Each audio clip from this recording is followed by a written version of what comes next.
And the perspective that I bring in is a theological one, because you can't really separate theology from all of this. And a very big point that we often miss when we're talking about these experiences is that most of the research that has been done, most of the research that we are currently doing, is all focused on Western cultural narratives. And we have to always ask ourselves the question, is it different when we're studying people in Tibet, in India, in South America, in China, in Africa? And the answer is yes and no. So we're going to look at all of that stuff. I want to just start briefly to give you a little background of why I'm interested in this. I've always had spiritually transformative experiences, but the most profound ones I had started in about 2006 when my son died. And I was so, I can't think of the word, blown away, transformed by these experiences, that I immediately went and became a hospice volunteer. And sitting with the dying people, I was having shared death experiences with them all the time.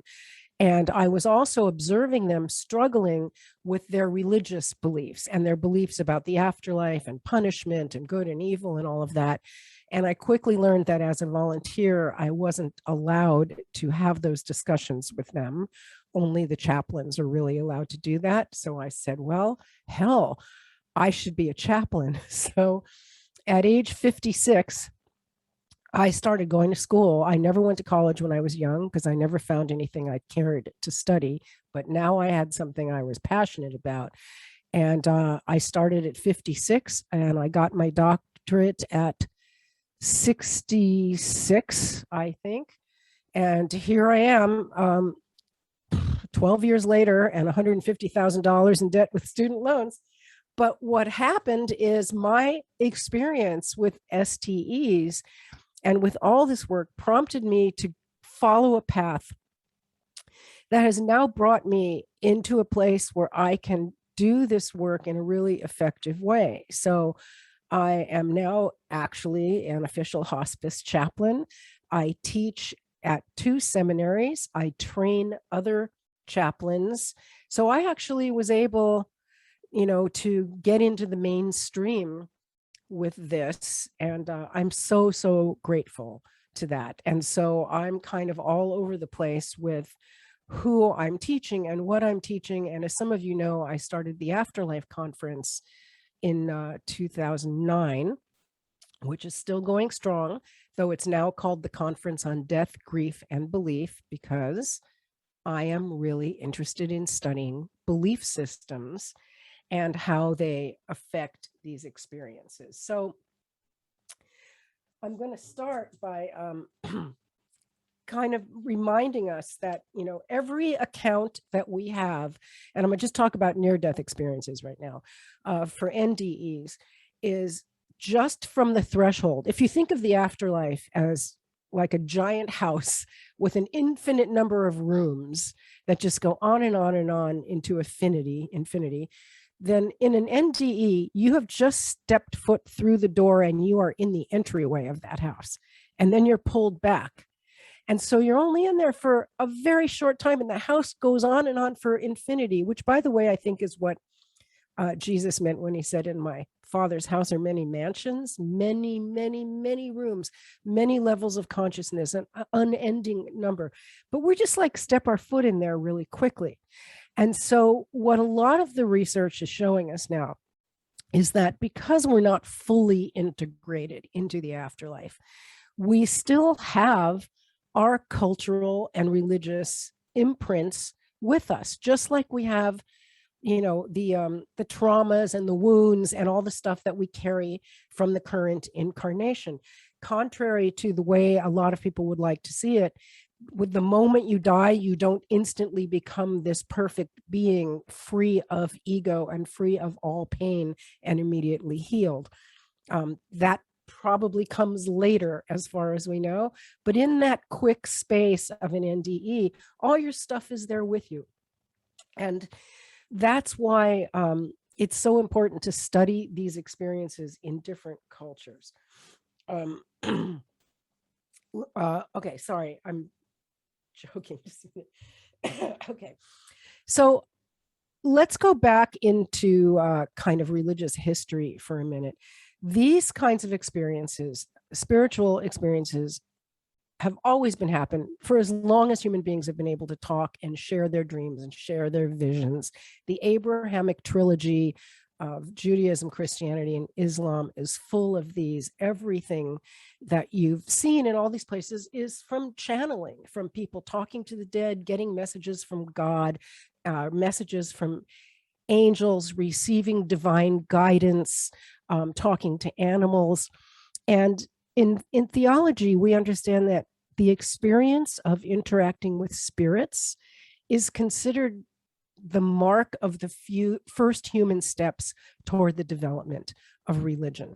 So we have in our Judeo-Christian culture all these stories like Moses talking to a burning bush, and Abraham getting, messages from God to go kill your son, and Balaam's donkey, the talking donkey in the Old Testament, and of course New Testament, Joseph visited by an angel to tell of Mary's birth. Mary also visited by an angel. Paul on the road to Damascus. If you have any familiarity with this, you know all this stuff.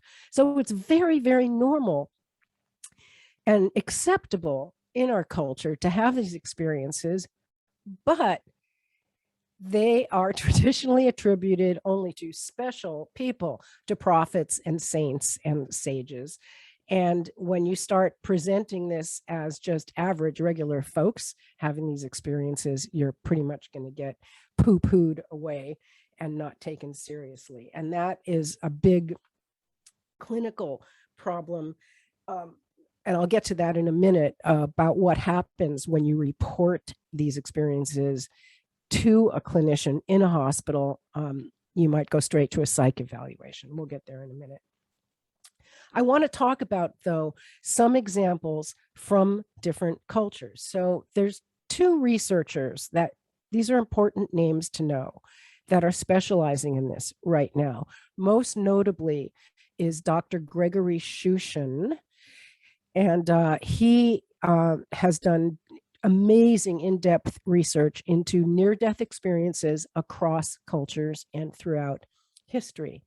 The other guy is Mark Mirabello, who wrote a book called The Traveler's Guide to the Afterlife. And he talks about what happens in a lot of different cultures. And so a couple of examples from Mirabello.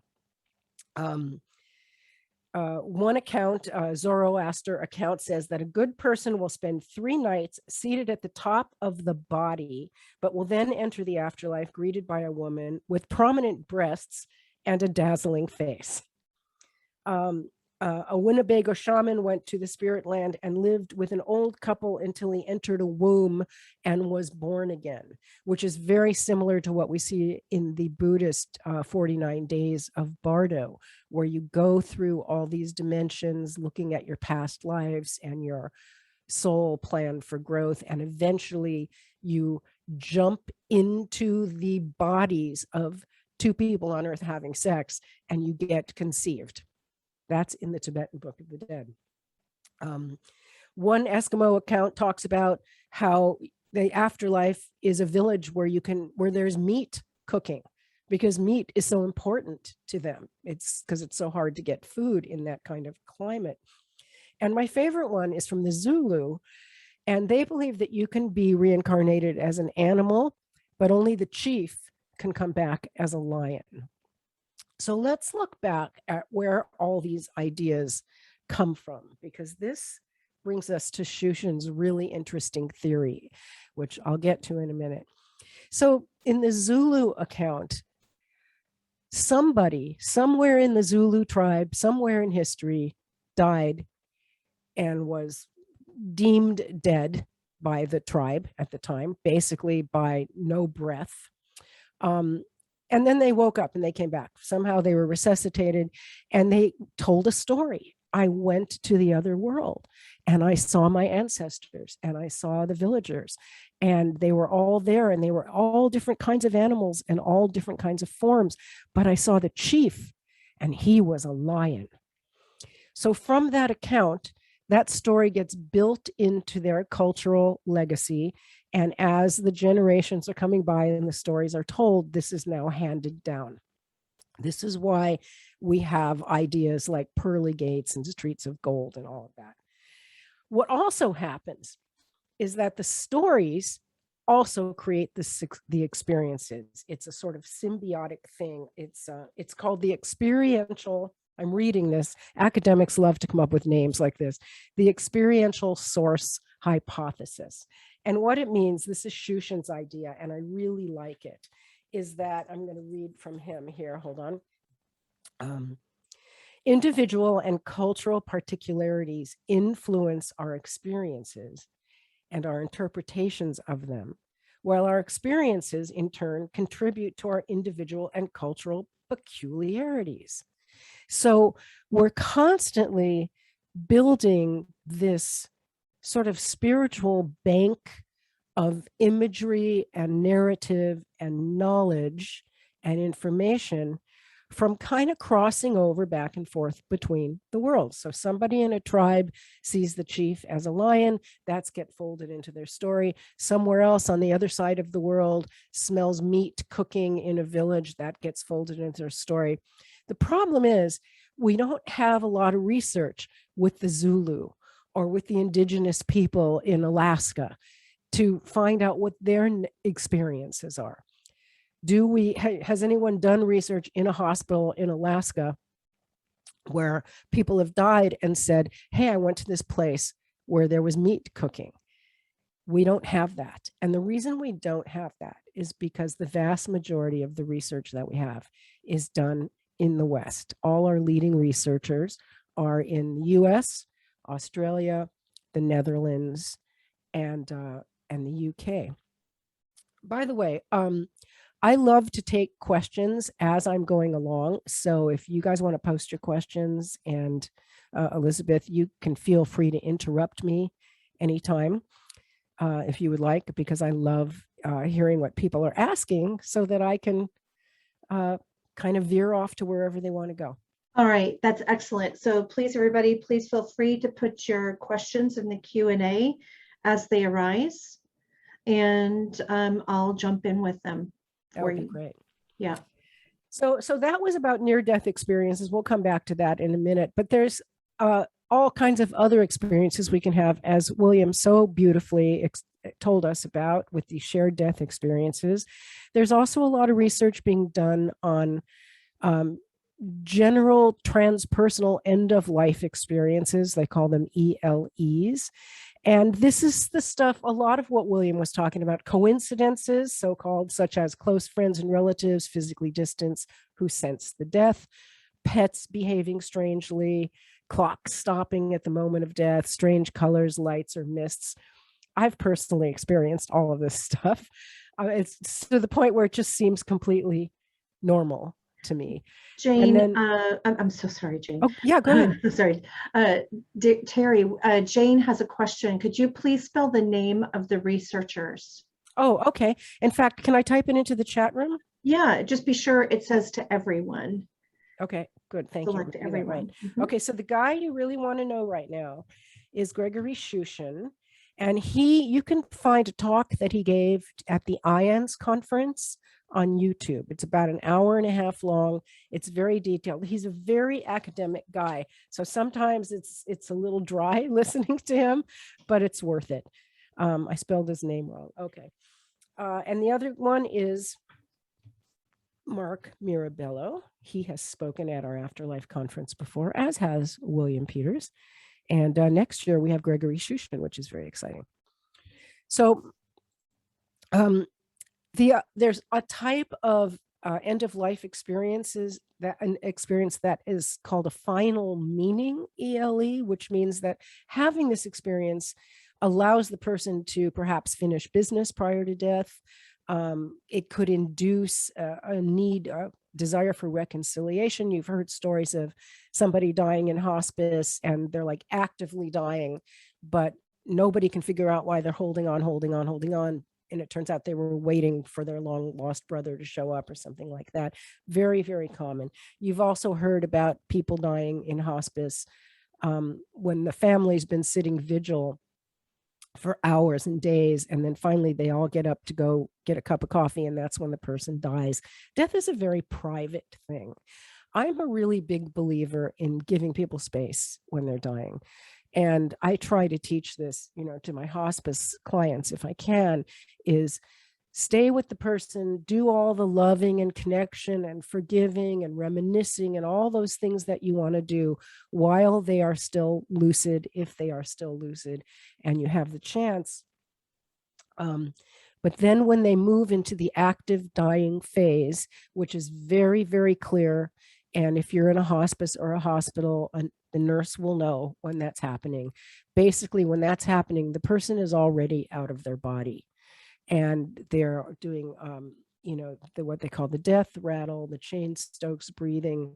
This is often a time when you can have a shared death experience. By the way, I'm digressing a little bit, but if you're ever with somebody who's in that deep, active stage of dying, if you can synchronize your breath with them, and I do this a lot with hospice, and if it is possible, because their breathing is often very weird, but if you can synchronize your breath with them and open your heart to traveling with them, you can very often feel and experience where they're going. And so in this phase, when the person is that far along, the last thing you want to do is wake them up. And this is when a lot of family members will go, Mom, Uncle Fred just showed up. Can you open your eyes, Mom? So-and-so is here. Worst thing you can do when a person is dying. And it's hard because you want to stay connected to that person as long as possible. And it is definitely not an easy thing to do. So I'm kind of jumping around. I want to talk about a couple other types of experience. Something that we don't hear a lot about is called nearing death awareness. NDA, nearing death awareness. And this happens in all kinds of ways. There are stories about young people on Facebook who suddenly posted that they wanted all their Facebook friends to call them on the phone. They wanted to gather everybody's phone number and start talking to them in person. Nobody understood why, but as few of the friends did that, and the kid talked with his friends, and then about a week later, he died. He was hit by a car.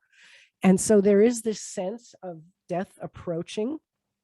It's very common, and you feel it. I'm really just kind of echoing a lot of what William said, but the description of it is an awareness of impending death. Even if they choose not to share it with others, people are aware. The soul knows. The soul knows that something's going on, and perhaps very often a whole lot sooner than the body knows. So let's get back to multicultural studies. So there aren't a lot of studies on what happens in other cultures, but there are some. And the one that I am the most familiar with was done in 2008, which is quite a while ago. And if anybody knows of some newer or better ones, please let me know, because I'd like to see them. And this one did a comparison of visions and out-of-body experiences and near-death experiences in India, Africa, China, Malaysia, and a bunch of different places. And what they did, their criteria for measuring it, they came up with this term, which is really good. And maybe Elizabeth, you can type this into the chat room for me. Sure. It's called the dominant NDE prototype. And the dominant NDE prototype is what we've all heard here in our culture. You come into light, or perhaps there's a tunnel. There's the presence of ancestors or loved ones, perhaps angels, spiritual figures, spirit guides, religious figures, a feeling of peace, a feeling of love. This is the typical classical NDE, or this typical prototype against which we measure these experiences that happen in other cultures. And what they found in this study is that they were pretty much the same across cultures. They were surprised because they weren't expecting that. And there were some differences. And the differences tended to be more about religious beliefs. So Terri, can I jump in here really yes, quick? please.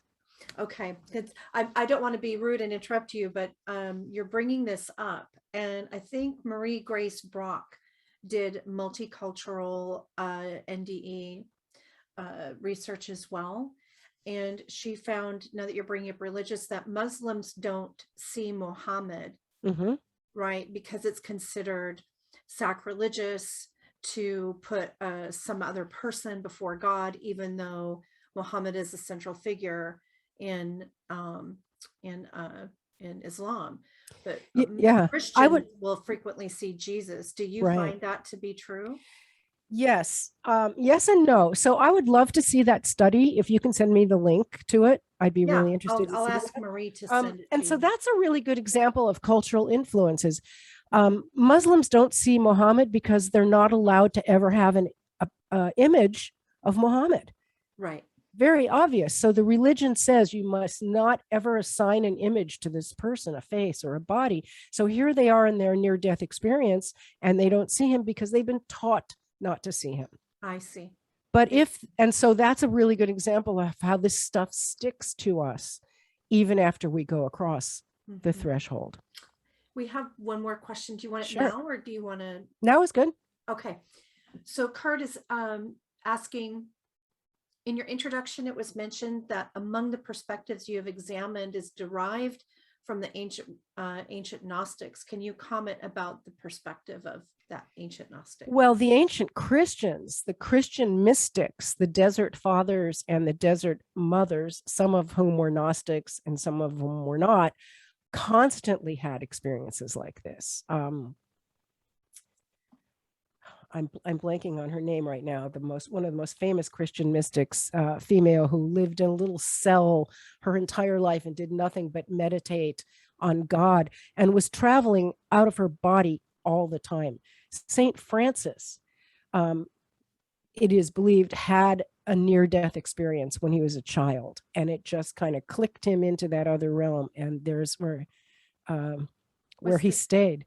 It's so that female saint Hildegard. Well, Hildegard is one of them, and forgive me, I'm just completely blanking on her name, and I know it so well. Teresa of Avila is another one.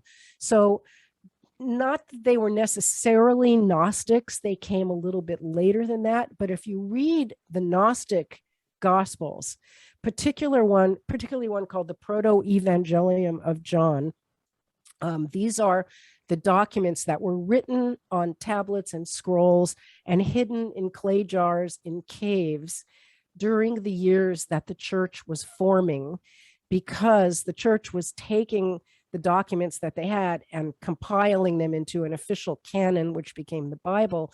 These Gnostics and the Essenes and these other groups of really monks, they had their own version of it. And in their version of it, which is quite fascinating, there's none of this narrative about, virgin birth and God created the world in 7 days. It's all about wisdom. The Greek word Sophia, this is one of the creation stories, wanted to know itself and could not know itself unless it could see itself separately, right? So if I'm looking at this piece of paper and I have it right here, I can't see it. It has to be over here. It has to be separate from me. And so that's how physicality happened and how we took material form on earth. That wisdom, consciousness was all kind of one big soup at one point, but it wanted to experience itself from a different perspective. And so sort of popped out into a separate thing, and oneness became two-ness. And we have duality. This is going off in a whole other direction. But in answer to that question, yes, the early Christians, including the Gnostics, were all about this kind of thing. But what happened is, as the church organized in the first 200 years after Jesus, you've heard of the Council of Nicaea, where they laid down the doctrine. Well, there were actually 4 of those councils over a 200-year period. That just happens to be the most famous one because that's the one where they made Christianity the official religion of Rome. So these guys got together every 50 years and hammered out this doctrine. And in it, they removed all this mystical stuff. So I hope that answers your question, whoever asked that Sure. question. And actually, I think maybe if you open the Q&A box down at the bottom of your screen and you see the questions, maybe we should Oh, let you okay, good. handle it instead of me jumping in so I don't interrupt your Okay, flow. perfect. And if you see Kurt Ah, was saying, was it Julia of it's Norwich? Julian of Norwich. Thank you. I knew it started with a J. My mind is a little fuzzy now because I've got the flu or whatever it is that I have. Um, okay, so let's go back to these accounts in other cultures. So, what they find is that people see what is valuable to them. So, a lot of the cultures, and I can send you this little table, sort of a summary of this. It's very small, it's kind of hard to read. But in places where land is really vast and really valuable and important in the religion, the land being sacred and being connected to the energy of the plants in the land, landscapes are a really important theme. So they'll talk about a landscape of a desert or a forest. And so that repeated a lot in Malaysia, um, in Israel.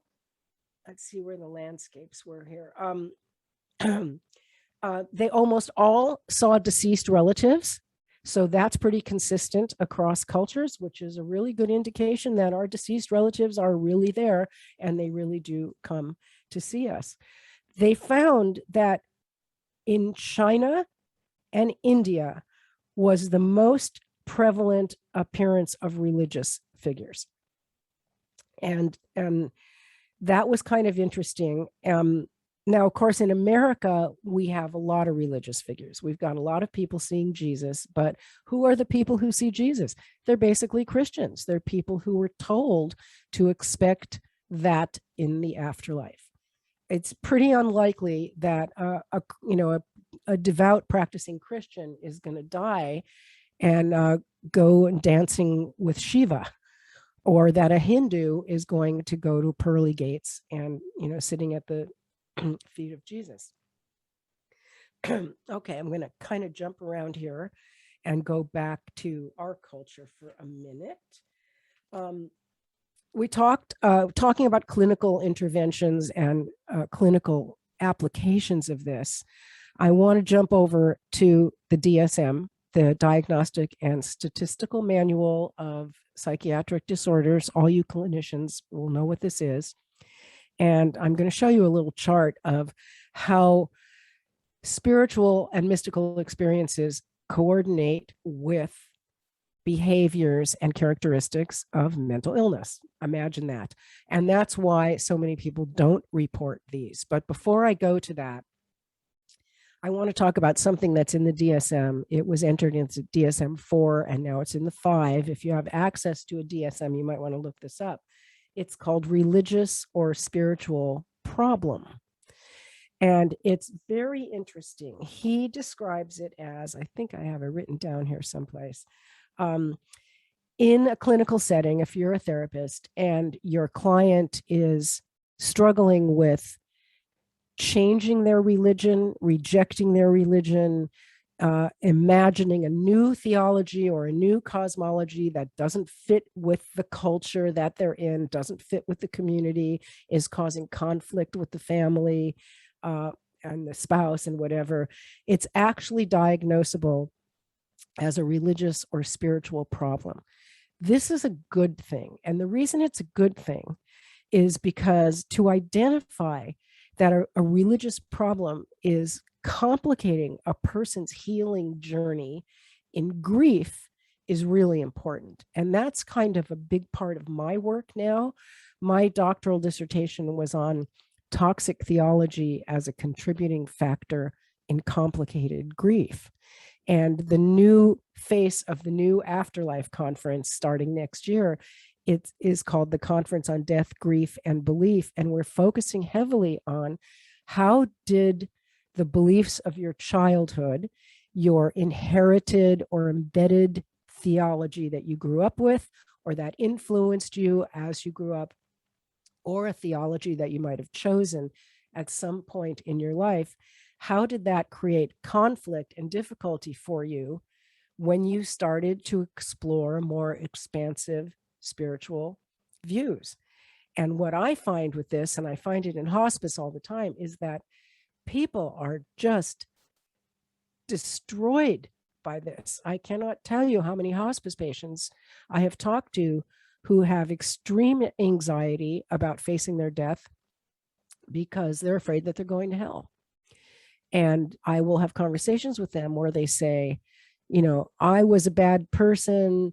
I left Christianity when I was 30, and I really don't believe in any of that. But now that I'm dying, I'm wondering if it's true and what should I do? Because what if I really do go to hell for not being a Christian, or because I was a bad guy, I beat my wife, I was a drug dealer, you know, a criminal. It's so much more prevalent than you think. And if I can help them find some peace around that, of course, that's my job. That's what I'll do. But you can't always do that. And so does that anxiety carry over into the near-death experience? I think that it does. We have many accounts that you've heard that not all near-death experiences are beautiful and peaceful. We have had accounts of people talking about going to some sort of hellish realm.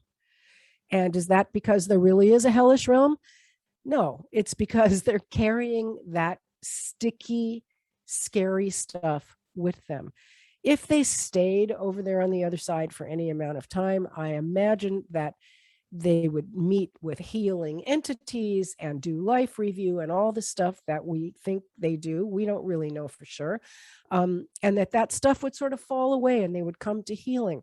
That's what the Tibetan Book of the Dead tells us. If you have never read the Tibetan Book of the Dead, highly recommend it.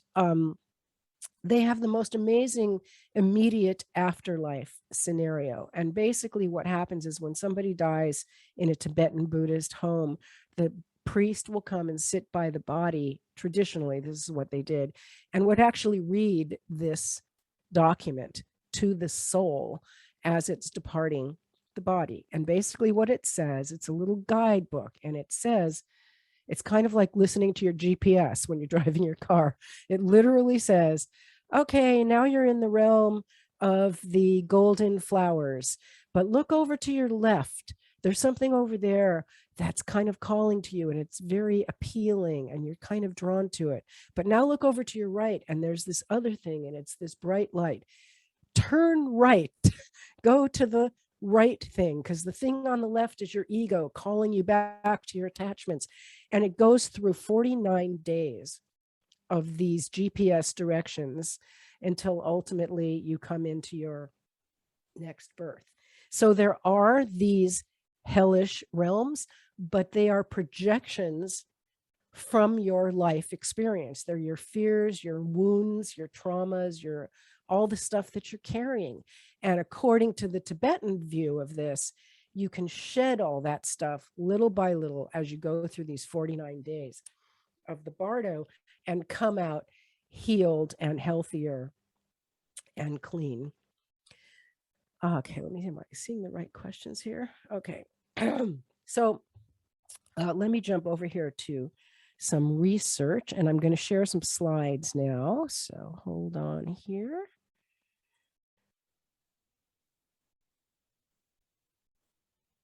Okay. Can someone let me know if this is visible? Whoops. Can you see that, Elizabeth? Yes, okay. We can see that. So this is a little thing I did a couple of years ago, comparing common features of NDEs. And this isn't just NDEs, it can be shared death experience, deathbed vision, any kind of vision, and how it correlates with DSM criteria for schizoid and dissociative disorders. And this is why, if you're in the hospital and you have an NDE, you want to be really careful about who you tell. And I've seen this happen working in hospitals. So the first one is nearing death awareness, which we just talked to, an intuitive awareness of another world awaiting, prompted by visions, dreams, and other extraordinary experiences. And in an NDE or nearing death awareness, you have a sense of physical separation from the body. Of course, we have this in dreams. This is like the most normal thing in the world for us to do. The DSM sees it a different way. To them, it's depersonalization disorder, a sense of split self, not good, with one part observing and the other participating. This is what, if they do send you to a psych evaluation, this is how they're going to diagnose you. In your spiritually transformative experience, you have enhanced cognitive abilities, intensification of feelings. You can maybe see the past or the future, or see your own lifeline and the wrongs that you've done and the healing that you need to do. And the DSM considers this delusions of grandiosity because the experience includes a big discovery or a great insight that regular people can't have. So you're delusional. A cosmic encounter with light, God, other beings, Jesus, angels, and possible recall of past lives or future events. Again, this is considered a bizarre delusion. Now, this is a really important thing here. I'm going to highlight it.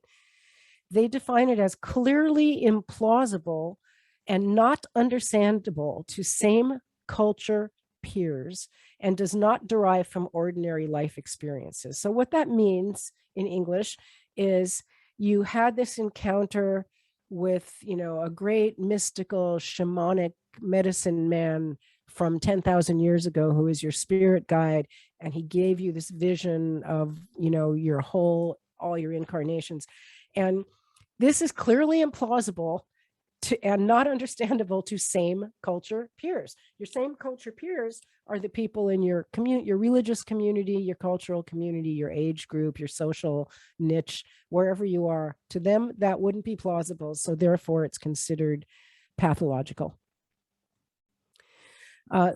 Same thing, is pretty clear. Encountering a non-ordinary realm inhabited by post-mortem others, we just call them dead people. And this would be considered a visual hallucination. Similarly, we went to that one again. Sorry, here we go. And of course, telepathic communication with other beings would be an auditory hallucination. Well, if you look at all the religious traditions that we have, including the Bible, all the mystics were doing this. They were all talking to angels and talking donkeys and God and everybody. And certainly, if we're going to talk about Islam, Muhammad himself, the entire Quran is channeled. I don't know if you know the story, but Muhammad was this young boy who was out in the field one day and just got this vision that just kept coming to him, and it was God or Allah telling him all this stuff. Now, he couldn't read or write, so he ran back to the village telling everybody, oh my God, I just had this vision from God and he told me all this stuff, and somebody please go grab a quill and write this down before I forget. That's what happened. Now, can you imagine if somebody did that today? They would be carried right off into the ER and sent into the psych ward. But that is how we got the Quran. And so little Muhammad sat there talking and talking and talking for days and days and days and days. It just kept coming and coming and coming until it was all written down and it became the Quran. If this story sounds familiar to you, you will know that this is exactly how the Book of Mormon came to be. Joseph Smith was a young man who did the same thing. He went out into the fields and he started channeling something, but he did it with the help of a magic crystal that he found on the ground and some golden plates. And the crystal was like a little magnifying glass, so he could read the golden plates where all the information was given to him by God that became the Book of Mormon. Nobody's ever found these golden plates, by the way. Okay, so I'm going to stop and answer Kimberly's question. Hi, Kimberly. Nice to see you. If an experiencer met with a psychiatrist or social worker who is open-minded, sensitive to NDEs, they would not automatically label someone with a DSM diagnosis. Yes, that's true. But how often does that happen? And it depends where you are, right? If you're in Portland, Oregon, you've got a pretty good chance that you're going to get a social worker like that. If you're in Alabama, maybe not so much, unless, of course, you saw Jesus, and then it would be okay. I'll tell you a story. When I was working as a chaplain in an emergency room, and by the way, Elizabeth, please let me know when I'm 10 minutes away because I'm not watching the time. Sure. You've got approximately 15 minutes. Okay, good. So some young people in their 20s brought their friend into the ER because he had suddenly started acting psychotic. And he wasn't on drugs. We did a talk screen. It wasn't drugs. He just all of a sudden, kind of like Muhammad and Joseph Smith, started channeling messages from the divine and started talking about Jesus was telling him to love everybody and blah, blah, blah. And they brought him into the ER. And I was on duty that night and I was with him and he was telling me his messages from Jesus. And I loved it because I was like, yeah, Jesus is talking to you. I want to hear what he has to say. And I completely believed this kid and supported him and just loved being there for him. And he was so relieved that I, didn't dismiss him, that he wouldn't let me leave. When it was time for him to have a physical exam in the exam room, he wanted me to go with him. He wouldn't leave my side. And they did put him on a 72-hour psych hold because it's protocol, I guess. I don't really know how that happened, if he had someone who was responsible for him who signed him in, or if he did it himself. I really don't know. The thing about being a chaplain like that in a hospital is you don't often get to follow up with people. You see them in an acute situation and you never see them again. Though one of the wonderful things I did get to do was part of my training in chaplaincy was once a month, we had to go into the psychiatric ward and conduct a Sunday morning religious service for the patients. And we could do any kind of service we wanted.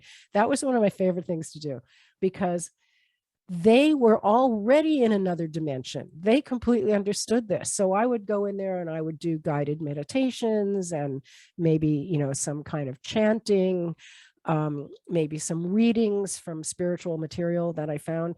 And the majority of them went right there. I mean, they could totally go with that. They could go into a guided meditation. They could talk about what they were experiencing because they were in more than one dimension at a time, which we all are. But when we sort of start talking about that and stray out of this dimension, we tend to stuff it back in because people don't want to hear about it or they think that we're crazy. So I'm going to go back to my slides here for just a minute because I want to show you some research. So hold on here. Here we go. Okay, there's religious spiritual problem. All right, I'm going to zip through these really quickly, just kind of a history of the research. These guys. This is Raymond Moody and Melvin Morris, who really studied this and began this whole thing in the 1970s. So we're going to skip past them because I know you all know them. These guys too, Tucker and Grayson, doing a lot of work on children, reporting memories of past lives and near-death experiences. And of course, I'm sure Pim van Lommel. And his research was really the breakthrough research because it was published in The Lancet, which is the pretty much #1 most mainstream medical journal. And he studied 62 patients having cardiac arrest in hospitals. And so these are his results. And I won't bore you with all the numbers. I can send you this if you want, but it's all pretty good stuff. We have that normative prototype again here. This is all pretty much the, Western cultural prototype, the colors, celestial landscape, life review, out-of-body experience, positive emotions, etc. Now, this brings me to an interesting point. Somebody was asking me, well, let's see, we're going to go to Chris Kerr here, and then I'll tell you. So this is Christopher Kerr. He has spoken at the Afterlife conference twice. He's another new name you want to know. In addition to Gregory Shushan, who I typed into the chat box, Elizabeth, please type this guy as well. Chris Kerr and Greg Shushan are the new Raymond Moody and Melvin Morse. Okay, these are the guys you want to listen to now. So he's a hospice physician, and his research on end-of-life dreams and visions, or he calls them ELDVs, had these results. 88% reported at least one dream or vision. 99% believed they were real. 60% found them to be comforting. 19% were distressing. And 21% were both comforting and distressing. And then he says religious content was minimal.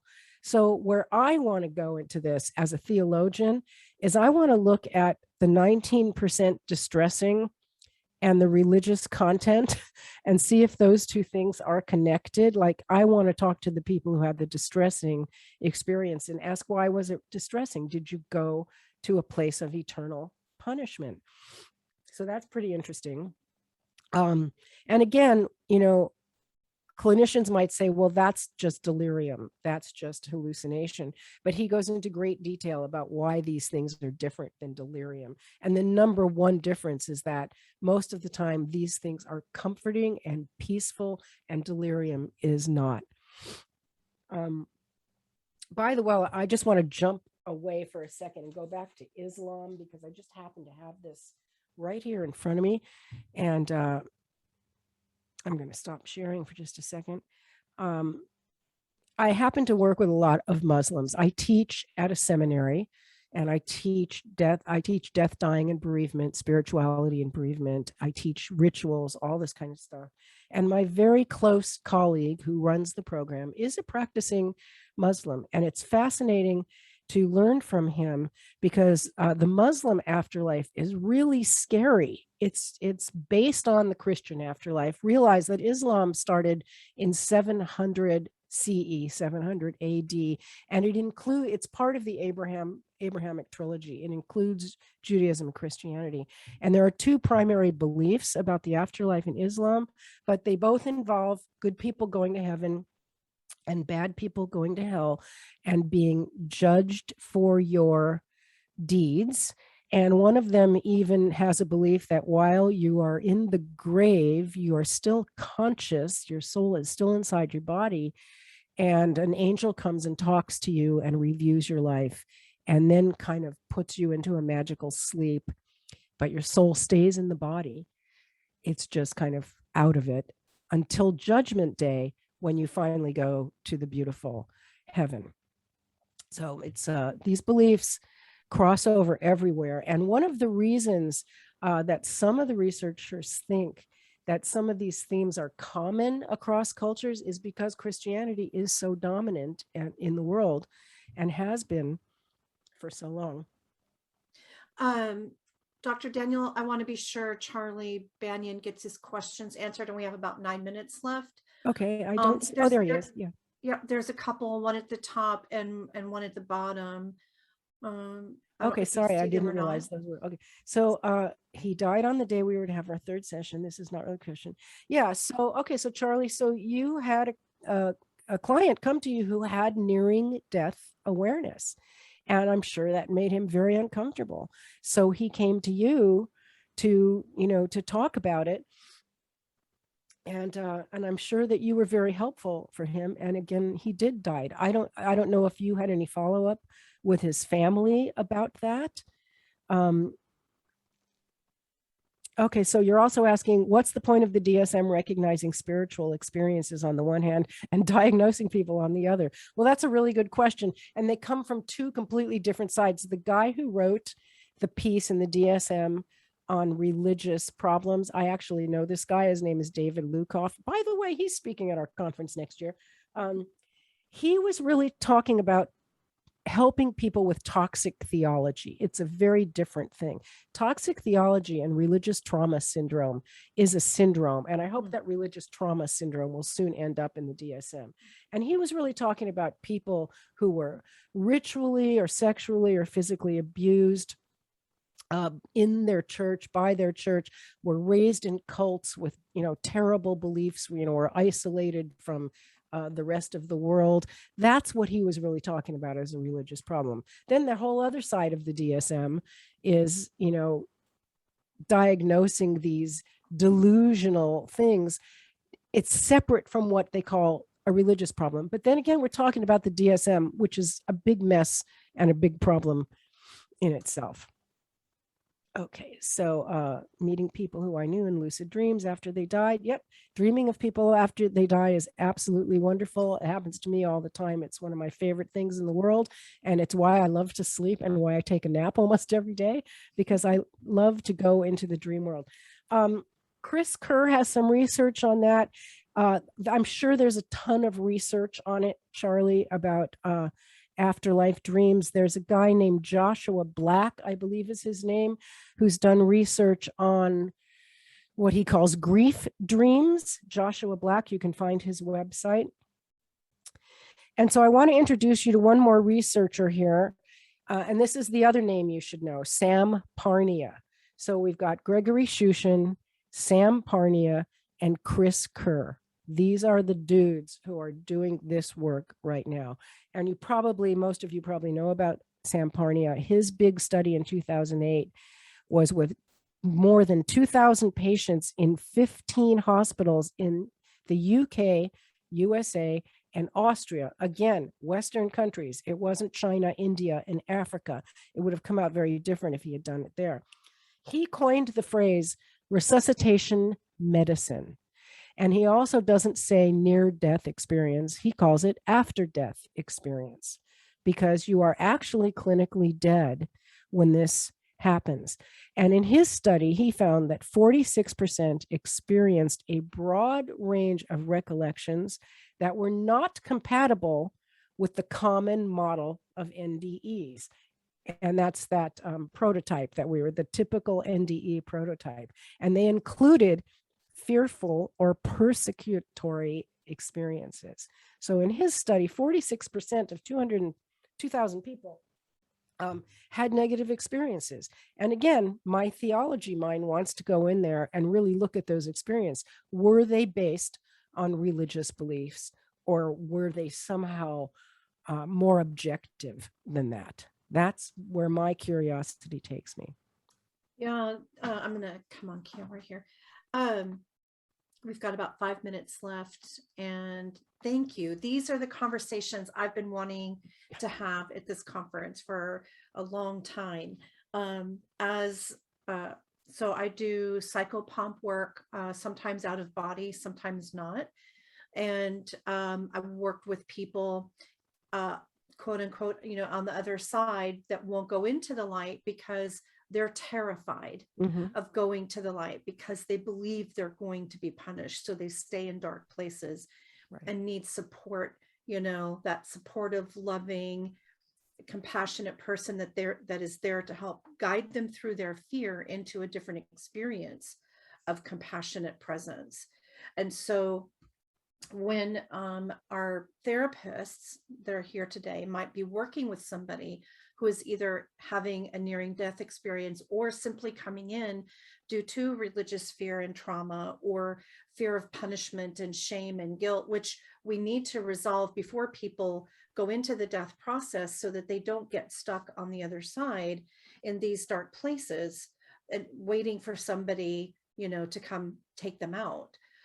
Some people don't ever get out because they believe they have to be there for eternity. As a psychopomp, I've had that experience of being called to a hell realm because somebody was ready to, or just scared I was following them in their death process. Yeah. So I'm glad to have this conversation. But what do you tell a therapist? How do you, in the 3 minutes we have left, how do you tell a therapist to work with a client who's coming with these concerns? Wonderful question. And I can answer that in one word: ritual.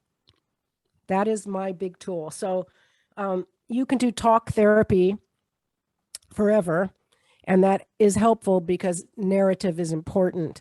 But I am a big believer on giving people, it's almost like ritual as occupational therapy, of literally something to do with that energy, with the intrusive images, with trauma.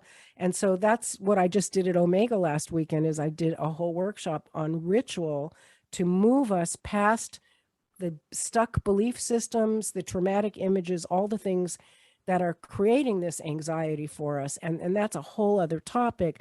But, as a psychopomp, you probably know ritual pretty well. Just any kind of thing. For example, what we do with the shamans is just like one little process is we'll take a string and we'll tell the story of our fear. Our fear, I'm going to go to hell. There's a Satan, a devil, and I did all these bad things and blah, blah, blah. And you roll it up or you wrap it around a stone and you tell all your trauma and all your stuff into this string until you have a little thing like this. And part of the ritual is you go outside and you tie it to a tree and you let it unravel. And all those fears are released to the universe, floating away into the elements, the wind, the air, the heat, the rain. And it's just a symbolic representation of releasing something from inside your body and letting it go outside your body. Trauma lives in the body. It's a physiological condition. So what I do with clients that I'm trying to help is I will always give them little processes and little tools like this. Excellent. Excellent. Thank you. Kimberly's Just asking one what's a quick question psychopomp. before we leave for today. Oh, Oh, Kimberly, yes. yeah, go ahead. Well, yeah, but do you know of any other female researchers? I know of Marie Grace Brook, but besides yourself, are there any other female researchers that do this type of research? You know, unfortunately, what happens, this is just my theory. These guys that I mentioned have the big research grants from the big universities. And I tend to think that men tend to get those more than women do. Yeah. There's a lot of research out there that isn't at that big university level. And so if it's not, it doesn't get published enough. And I think there is definitely a bias toward males in the academic world. But of course, there's research out there. But in order to get, you know, to be at that level, it has to be bona fide, you know, research that, you know, peer reviewed research that meets a certain criteria. Yeah. Yeah, that's right. That's right. And psychopomp is someone who helps a dying person or somebody who has already left the body permanently on their journey beyond physical death. So hospice workers are considered psychopomps. And then there are people who work with the departed after they've left the physical body and support them on their path forward. So that's just a very quick down and dirty. And I'm just putting into the chat room right here 3 websites that you guys can copy and paste to sort of keep up with what I'm up to here. Let me just put some spaces in. Okay, good. So if you want to stay in touch with me or anything that I'm doing, for some reason I can't get to the bottom of that chat box. Hold on. There you go. Okay. Feel free to copy and paste those, and on any of those sites you can find my email link. And I guess we're done. All right. Thank you. Thank you all so much for this opportunity. Thank you so much.